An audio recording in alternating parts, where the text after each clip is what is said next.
All right, what is up, everybody, and welcome back to Trash Talk. Hope you had incredible holidays. John, how was your holiday? It's pretty good. It's good stuff. Lots of family, good time, got to relax a little bit. Love it. Loved it. Love it, man. Hope everyone had some enjoyable time with their loved ones and is just killing it so far in 2020. If you haven't listened to the podcast that we reposted, Talks with Buck Smith, go back and re-listen to it. It's good. Even if you have listened to it, listen to it. It's good. Old Buck Smith knows what he's talking about. Old Grandpa Buck. Oh, it's golden. Yeah, he's a good man. So go back, give her a listen. And so thank you, Larson Waste, for sponsoring Trash Talk. Best trash company ever. That's all there is to it. Hit them up. If you're not a Larson Waste customer, then you're crazy. Call them right now and sign up. Simply put, guys. Simply put, you're crazy. You're a nutcase. Verdict's out. So, yeah, appreciate Larson Waste, all they do, so we can keep bringing you this content. And, get with them. So, dude, you ready to jump into rants? Yeah, let's do a tour. Cool. So, I probably have ranted about this 1,000 times, but until it's not, like, super present for me, I'm going to keep ranting about it, and that's taking action. So my wife and I, we'd been discussing for a long time. We're saying like, hey, let's get together. Let's talk about what we want to create this year. Yada yada. I had done it really in depth myself and want to have her do it so we could really create what this year is going to look like for us and what we're going to do. And we just kept waiting for the right time where I got home early enough, where this, where that. And last night we finally sat down. Like, hey, yeah, let's talk about this. And so we started talking about it. It's incredible. We're able to be in a conversation that actually deepens our relationship. We get to know each other better. It was meaningful. And as we were talking, I'm like, why did we wait so long to do this? Like, this isn't any more difficult. Like, if you've got kids, you get like it can be tiring. You finally get the kids down. It's like, just sit down, maybe turn on a TV show or whatever you want to do, or maybe just sit there on your phones or whatever. It's so easy to do that. And I was like, this conversation was no harder to have or do than those. And like, we're closer as a couple. We're both inspired for this year. And like, it's so much better. And so watch out for excuses, put them away, and be in action because it pays back tenfold. That's my rant for today. Ooh, I like that. That's good stuff. It's really good stuff. So my rant for today is I don't really care what anybody does for a living.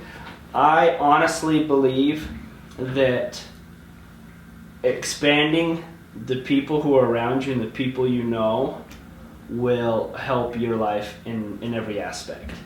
And I had an experience last week where I went to someone that I know them, but I haven't seen them for a while, and I need their services. And this individual is, in his own way, definitely a go-getter, and thinks big, and just really is up to a ton. Like that.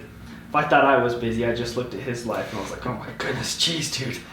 And just after being around him and talking to him for a little bit, which a 15-minute appointment that should have been in and out turned into like an hour and something long one.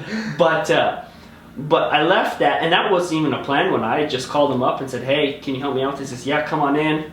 We'll sit down, we'll go over the details so I know exactly what I need to do for you, and we'll be done.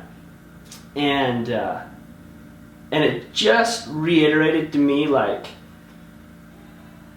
people can influence you way more than I think you know. And it just kind of made me recommit to myself to make sure that I keep getting to know people and reaching out to people that can influence me, and whether it's just, hey, when I see them, they're a good influence on me, or they help me with something, or I help them with something, or whatever it is. It doesn't really matter, but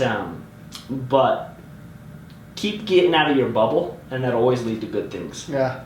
how many times, there's two things that come to my mind with that. How many times have you met someone or known someone and they just seem average or whatever to you, nothing special, and then you get a little bit more insight to them and you're like, this person's incredible. Mm-hmm. Like they're up to a ton. They're, I love when I get an opportunity to do that. Like I don't know someone as well and have a chance to, and it's like, man, you're incredible.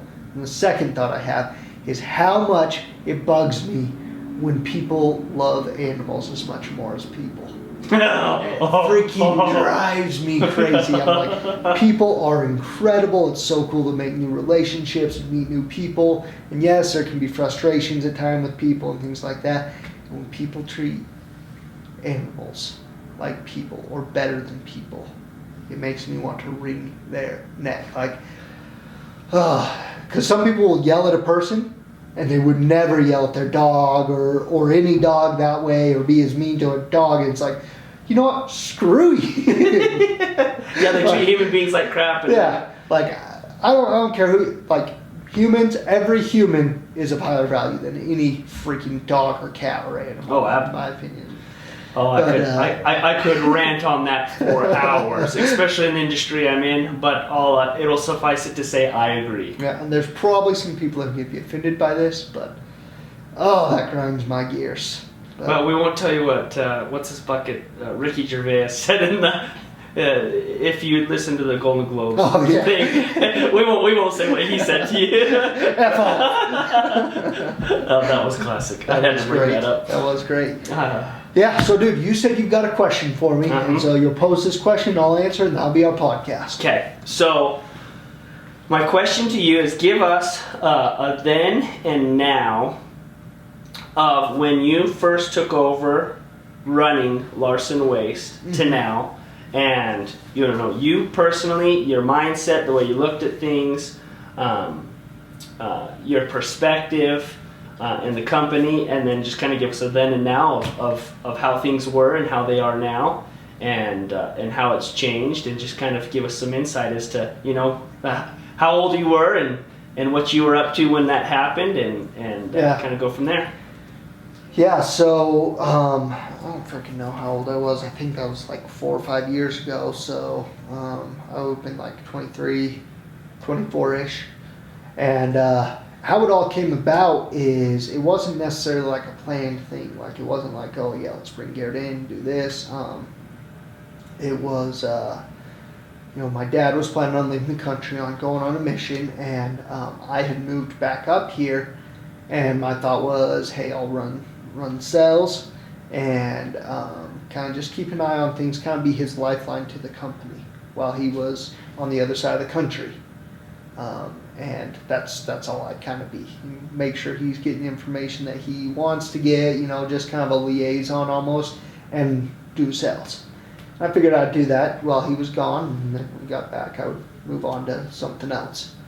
And then just a little bit before he took off, he being my dad, he was like, hey, I actually want you to run this place while I'm gone. Surprise! Yeah. And there was a lot going on just a few months before we'd acquired a company called R&M. Mm-hmm. It was probably about a third the size of us, but like significant. Mm-hmm. A couple thousand customers, I think 10 employees. The owner was coming on board. We were meshing different systems that they used for customer database, and it was just a completely different company. And so there was a lot to navigate, and right there at first, like looking back, it's incredible how much I didn't know. And I'm sure 4 years from now, I'll look back and say the same thing. But like, I freaking didn't know anything, man, like nothing. Looking back, I would say the biggest mind shift change that I've had is the ability to see myself as a creator in what is produced in my business and in my life. And I would speak to that because that's what books would say to do in the past or right when I took over. It's like, oh yeah, we can do whatever we want, and like everything's my fault, and all the like phrases that you read in books. But in reality, my thoughts and a lot of times my action, a lot of times the conversations I had, really, I totally acted as if I was a victim. Stuff happened to me and I just reacted to things. Mm-hmm. And sometimes I wasn't even reacting to things. There was a long time where I was so paralyzed with I didn't know what to do. I would come show up, be in my office, and just like be in here all day, like doing nothing. I didn't know what to do. Because it was a company that was going and operating. It wasn't like I had to go do the things of the company. So real quick, when that all happened, did you feel confident that you'd be able to do it? I would say I felt confident, but it was like I don't know if I should say childish confidence or an ignorant confidence. Yeah, it was just like I don't know. That's something that I assume my parents instilled in me or something that's been super useful in my life. But like I've always like curbed for myself. Like I can freaking do anything. Like I see something that's like, yeah, that guy can do it. I could do it. You know, it might take me a lot of work or something, but it's like I can freaking do whatever. So I had confidence in that, but like it was seriously so much that I didn't know that it was like there was like nowhere to start, and there was things with an acquisition and a company coming together where the company was calling for leadership. Mm-hmm. And it wasn't lack of effort or lack of anything from the managers that were here or from what my dad had done beforehand. It wasn't lack of that. It was just that things were evolving and changing, especially when we had acquired that new company and all the dynamics that brought. Mm-hmm. We're merging two companies together. You know, it's actually really similar to like a family merging. Yeah. You know, there's different ways that they used to do things, and so there was messes that were there because of that, and the company was crying for leadership, and you know, so back to my rant, like what pulled me out of that was being in action. I was most familiar or most comfortable, I guess, with the medical waste side of the company. And so I started being in action around looking to grow that. Ironically, like that didn't really grow at all. Like I put in a lot of work to that and it didn't grow at all, but what was produced was understanding and things where I could actually act in confidence, not just sit there and say, oh, I can do whatever, I can figure it out. Yeah, it was like, oh, like I'm seeing this here and I can translate that to there, and it gave me confidence to actually go be with the managers in the company and the other leadership. So if I was to speak to one mind shift change, it would be that. Mm-hmm. And like I said, I used to pay lip service to it all the time. You know, you'd read the books of everything's my fault, or Grant Cardone, like, oh, if it rains, it's my fault. And I connected to that, but like in reality, my thoughts and my actions didn't align with that at all. So would you say that the culmination of your dad leaving and going far away and bringing in that, you know, having a merger of another company, the kind of that perfect storm, and then throwing you into the middle, instead of, you know, closing your eyes and plugging your nose and jumping into a small pond, you're jumping into like Lake Erie. Mm-hmm. You know, would you say that if that merger and your dad leaving hadn't happened, and maybe your dad just said, hey, come run this for me so I can step away and do other things, do you think because it happened the way it did, that it created that directly correlates with the results, or do you think you would have had the same results, whether it would have been not near so as hectic? I think it directly correlated with the results. Like a situation like you laid out that would maybe be much more tamer, mm-hmm. comparatively. Would for me, I don't think I would still be here. Like Larson Waste wouldn't have piqued my interest like it has. Mm-hmm. I wouldn't be so drawn to it and drawn to staying with the company and growing it and all the ambitions I have with it. If it would have been a real kind of easy and it's kind of like, yeah, come and at times take care of things and it's real mellow and There's not a role to really step in. It's just kind of like, oh, got an easy gig from your parents. Like, I would have lost interest real soon. I would have been counting the days till he got back. So I'd be like, see ya. Deuces, I'm out. Yeah. So, with the team that we have here, and with my dad and who he is, like, I would anticipate that Larson Waste would be doing very well. Mm-hmm. I don't think there's something to it where, like, I brought some sort of magic sauce, but I brought, like, me to it. Mm-hmm. And so, like, my fingerprints are around it all over the place, and there's a portion of that wouldn't have happened if I wouldn't have done things that I did. Mm-hmm. So yeah, I'm super grateful that it happened the way it happened, and that because and the growth in me wouldn't have been there. I wouldn't have had a bunch of mind shift changes and things like that, because it was nights staying awake of not knowing what to do that led me to figuring things out, and now feel a lot more confident where I feel like I can start any business and in the industry at any time. And I feel like the confidence I have now is a lot better. There's a lot more evidence behind it that there would be success. Mm-hmm. It's not just blinding, ignorant confidence Yeah. I can do anything. So how long would you say it took you until you felt competent in being able to fulfill your duties? Yeah, I would say it probably took a couple years to feel competent. And then you look back and think, man, everyone for the last couple of years probably thought I was an idiot. Yeah, oh yeah. I've done that a million times. Oh yeah, well, and a lot of what I did too was hey, I know one thing in these people here will respect work, and I can do work. And so there was times that I was doing things that a CEO would not do. I mean, I still do things like that. But, that it was just the best I knew how to do. Mm-hmm. And I gained a lot of respect from a lot of the management team because they respected work. And it was Mm-hmm. hey, I'll show up and I'll be shoulder to shoulder with you. I might not know a lot. And a lot of the times, and this was difficult for me, recognizing that work isn't always outdoing the thing that the company does. I still struggle with that at times. At times, work for me was being on YouTube for 12 hours, figuring out what the hell a financial statement means. You know what I mean? Mm-hmm. And that's just what the company was calling for, was someone that could look at that and use that information to make a decision. I'm no CFO, but I'm very confident in numbers of a business and understand because coming into it new, it's like a whole different language.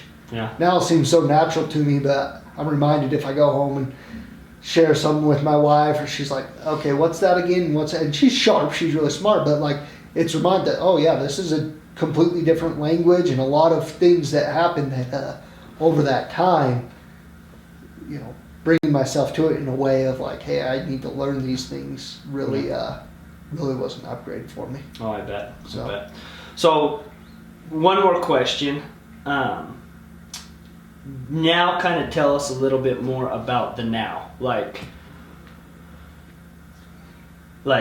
would you have done differently? And then now, where do you stand, and what do you think the biggest difference is between then and now?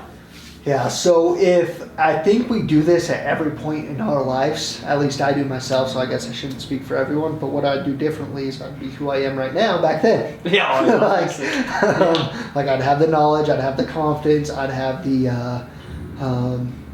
clarity on my vision, all of that, I would have that now, which, it's funny because in that conversation that my wife and I had last night, something I was talking to her about is how useless judging the past is, but how there can be some value in assessing the past, but even that's a little bit dangerous because we don't know what it might have been.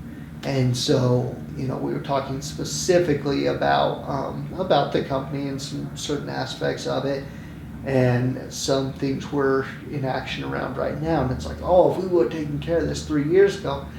And I said that, and I'm and I now don't have an opening of doing this in the way that I'm doing it. That how do I phrase this? I no longer have an opening of doing it in a certain way that I did have an opening for doing it even 2 months ago. And I'm like, so if I would have done this 3 years ago, I probably would have done it in this way and probably been in a worse situation than I am now. And so not that I'm in a horrible situation, but I look to create myself in a different situation than exactly what I'm sitting in now. And so I'm like, yeah, even the assessing, like, it's a fool's errand because we don't know. Yeah. Like, so they always say hindsight's 20/20. yeah, so like in all reality, I don't know if I would have anything different except for like at any point in my life, if I could have the knowledge that I have now, like I may have done any things different, and like I don't know if that would be better. But where we sit now, at times, and I wonder if this is always this way in business. It's like there's more work to do now, even though we've come so far. I feel like there's more work to do now, and I'm shorter than I fall more short than where I'd like to be than any time I have in the past. Yeah. Because every time, like I learn more, it's like, oh yeah, there's more to do. There's more to do, and I think that's something that's super interesting to me about business. Is it's a mountain without a top. Yeah. And so it's not something that's ever going to get mundane if I continue to push, because it's never going to be perfect. There's always going to be something new, something's changed, and especially in the business that I'm in, which, you know, we've got a lot of trash people that listen to this podcast, talking to, I mean, my brother's a good example. He's come in working in other industries, and now in this, and the other day we were having a conversation, he's like, I think that trash is the most complex and complicated business you can be in. I'm like, there is not a single like stable you can count on this always being this way in the industry. Yeah. It's always changing, so it's super interesting to me. So yeah, that's where I am today. Is like, yeah, there's more to be done than ever. Oh, yeah. And I know when I accomplish what I've got for say 2020 and what I'm going to create, then I'm probably going to be sitting 2021 and be like, man, there's more to accomplish than there ever has been in the past. I can definitely relate to that. And going off what you said about assessing the past, you know, I can look back at my past and say, you know, the last 4 years, the amount of successes and failures is successes and failures. Yeah. You know, it's like there's this giant mountain of failures, but like you kind of to go with what you said, dwelling on that does me no good because I've already learned the lesson. Yeah. Like the lesson's learned.